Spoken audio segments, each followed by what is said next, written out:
দশম সংসদ নির্বাচনে জামাতের হিসাব নিকাশ সঠিক ছিল না। প্রথমত, নির্বাচনে অংশ নেওয়ার ব্যাপারে অত বেশি জোর দেয়া ঠিক হয়নি। জামাতের সিদ্ধান্ত ছিল বিএনপিকে ছাড়া নির্বাচনে যাবে না। এ কথাটা খালেদা জিয়ার কাছে পৌঁছায়নি, যে কারণে তিনি ধারণা করেছেন জামাত বিএনপিকে ছাড়াই নির্বাচনে চলে যাবে। দ্বিতীয়ত, ফরিদপুরে জামাতের সেক্রেটারি জেনারেল আসন নিয়ে দর কষাকষি করা জামাতের একটি ভুল সিদ্ধান্ত ছিল।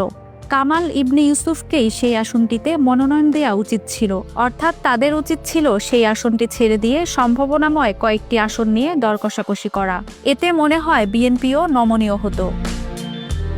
মৃত্যুদণ্ড কার্যকর হওয়া জামাত নেতা মোহাম্মদ কামরুজ্জামান ফাঁসির সেল থেকে দেখা বাংলাদেশ শীর্ষক বইতে এসব কথা লিখেছেন।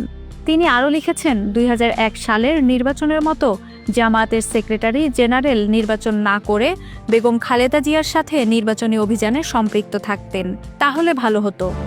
ডিজিএফআই এর চক্রান্তও জামাত আজ করতে পারেনি।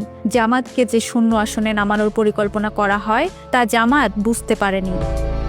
ডিজিএফআই কার্যরত জামাতকে ধোঁকা দিয়েছে খুব চাতুরীর সাথে।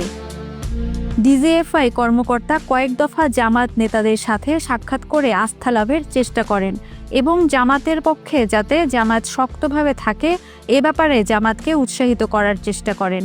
সরকার নিরপেক্ষ নির্বাচন করবে এমন ধারণা দিতে তারা সচেষ্ট ছিলেন। জামাত নিজে যেহেতু প্রতারণার রাজনীতি করে না, তাই অন্য কাউকে সেভাবে সন্দেহ করে না।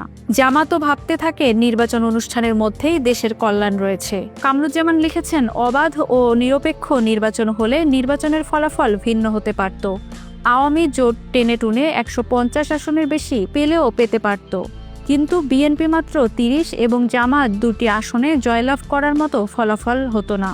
হঠাৎ করে দেশের মানুষ আওয়ামী লীগের দিকে এত বিপুলভাবে ঝুঁকে পড়েছে, এমন কোনো বড় কারণ ঘটেনি।